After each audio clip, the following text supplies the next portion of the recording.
Hello दोस्तों, क्या हाल चाल है आपके। उम्मीद कि सब लोग बढ़िया ही होंगे। मेरा नाम है अमन और आप अभी हो हॉरर जोन में।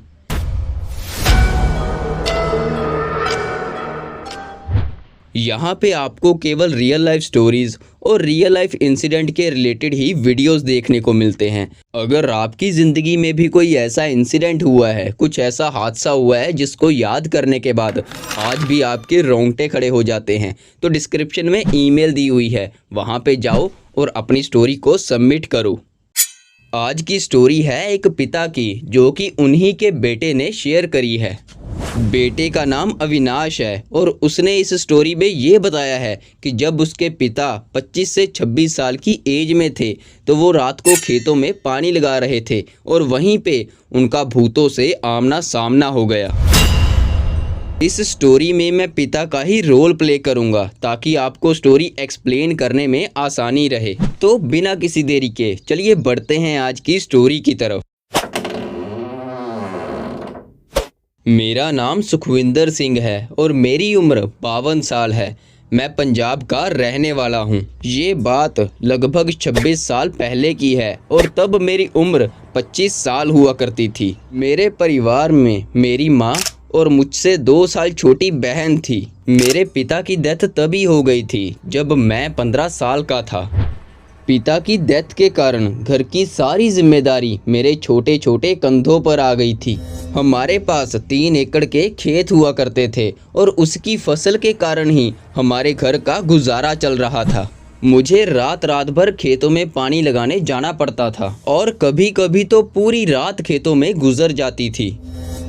ऐसे ही एक बार मैं रात को खेत में पानी लगा रहा था। जिस खेत में पानी लगाया था उसी खेत के पास एक शमशान घाट भी था। तब मुझे भूतों की कहानियाँ बहुत ही बचकानी लगती थी। छोटी उम्र में ही जिम्मेदारी सर पे आ गई थी, इसलिए दिल से डर खत्म हो गया था। आराम करने के लिए मैंने खेतों में ही चारपाई रखी हुई थी। खेत में 2-3 बार घूमने के बाद मैं चारपाई पे जाके बैठ गया। जैसे ही मैं बैठा मुझे शमशान की तरफ से एक आवाज़ सुनाई दी। आवाज़ बहुत ही क्लियर थी। मैंने यही सोचा कि मेरे जैसा ही कोई किसान खेत में पानी लगाने आया होगा और वो अपने साथी को आवाज़ लगा रहा है।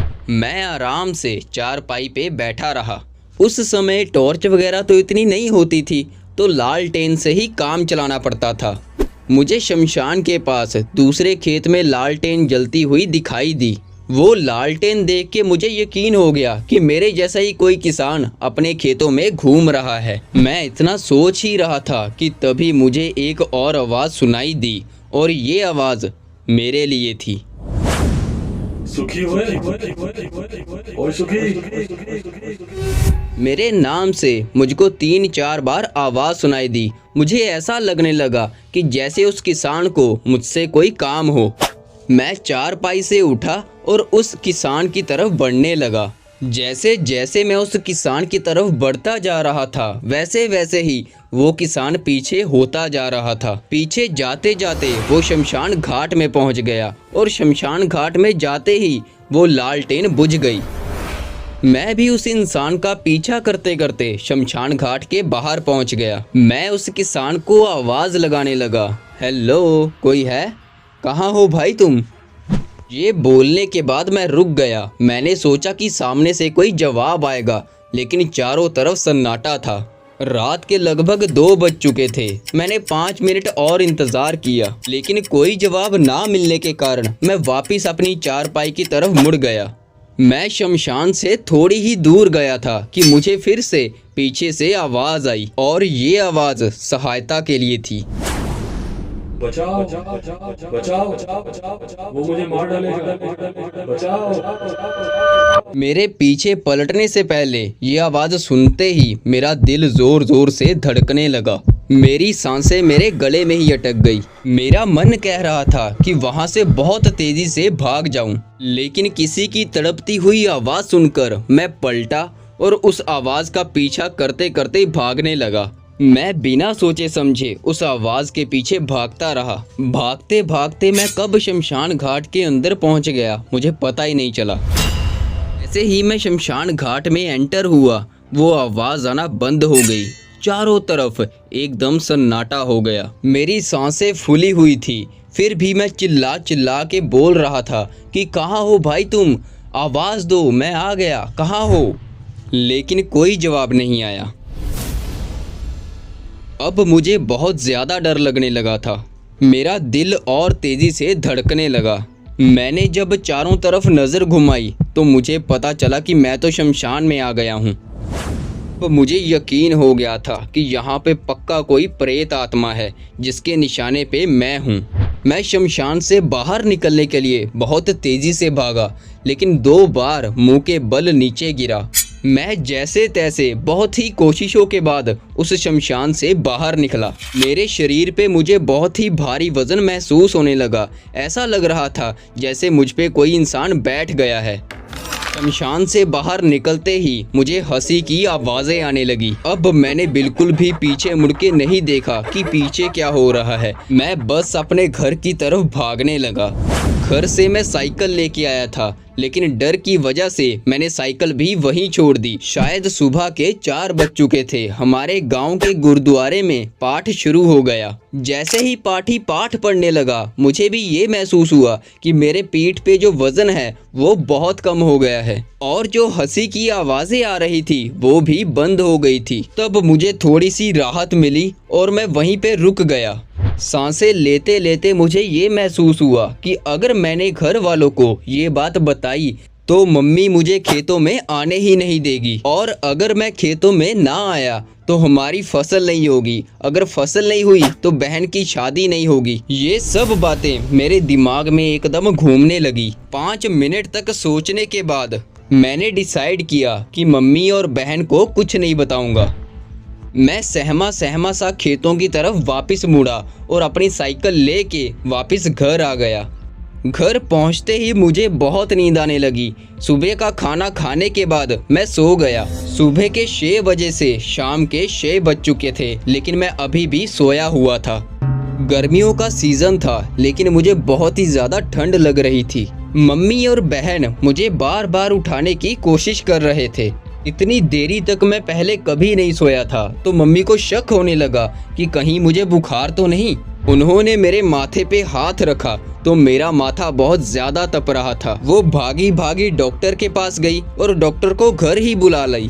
डॉक्टर ने मेडिसिन वगैरह दी और 2 दिन बाद भी कोई फ़र्क नहीं पड़ा, बल्कि अब तो मुझे लूज मोशन भी लग गए थे।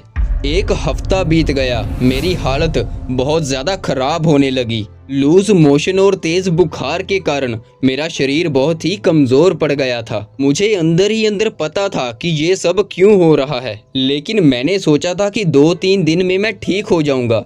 लेकिन देखते ही देखते हफ्ता बीत चुका था, तो मुझे अपनी चुप्पी को तोड़ना ही पड़ा। मैंने मम्मी को उस रात वाली सारी बात बता दी कि मेरे साथ क्या क्या हुआ था। सारी बात सुनने के बाद मम्मी बिना देरी किए मुझे गांव के बाबा के पास ले गई। वो बाबा बहुत ही सिद्धि वाले थे। मुझे देखते ही वो समझ गए कि मेरे ऊपर कोई आत्मा हावी हो गई है। उन्होंने मुझे अपने ठीक सामने बैठा लिया और मेरे सामने कुछ मंत्रों का जाप किया। 10 सेकंड में मेरा सर बहुत ही तेजी से दुखने लगा। वो मंत्र मेरे सर में कांटे की तरह चुभने लगे। आधा घंटा वो मेरे सामने मंत्र पढ़ते रहे। मेरा सर दर्द होता रहा और मैं चीखता रहा। उन्होंने मंत्र पढ़ना बंद किया और मेरे पाँव में एक काला धागा बांध दिया। धागा बांधते हुए वो बोले कि मैं इस धागे को कभी ना उतारूं, क्योंकि जब मैंने इस धागे को उतार दिया तो उसके 3-4 दिन बाद वो आत्मा मुझ पे हावी हो जाएगी। बाबा ने ये भी बताया कि जो आत्मा मेरे शरीर पे हावी है वो बहुत ही ज़्यादा शरारती है, और वो मेरे शरीर से तभी बाहर निकलेगी जब मेरी खुद की आत्मा मेरे शरीर से अलग हो जाएगी, मतलब जब मेरी मौत हो जाएगी। मम्मी ने ये भी पूछा कि मैं खेतों में काम करने जा सकता हूँ या नहीं, तो बाबा ने बताया कि जब तक वो धागा मेरे पाँव में बंधा रहेगा कोई आत्मा मुझ पे हावी नहीं हो सकती। मम्मी ने ये भी पूछा कि अगर ये धागा टूट गया तो क्या होगा। बाबा ने इसका भी उपाय बताया कि अगर धागा टूट गया तो एक नया धागा ले लेना और पुराने धागे और नए धागे को अपने पूजा स्थान पे रख देना। अगले दिन नए वाले धागे को पहन लेना और पुराने वाले धागे को पानी में विसर्जित कर देना। इस बात को 26 साल बीत चुके हैं और तब से लेके आज तक मैंने इस धागे को खुद से कभी अलग नहीं किया। इसी के साथ हमारी आज की स्टोरी खत्म होती है। अगर आपको ये स्टोरी अच्छी लगी हो तो वीडियो को लाइक कीजिए और ऐसी ही वीडियोस और देखने के लिए चैनल को सब्सक्राइब कीजिए। धन्यवाद।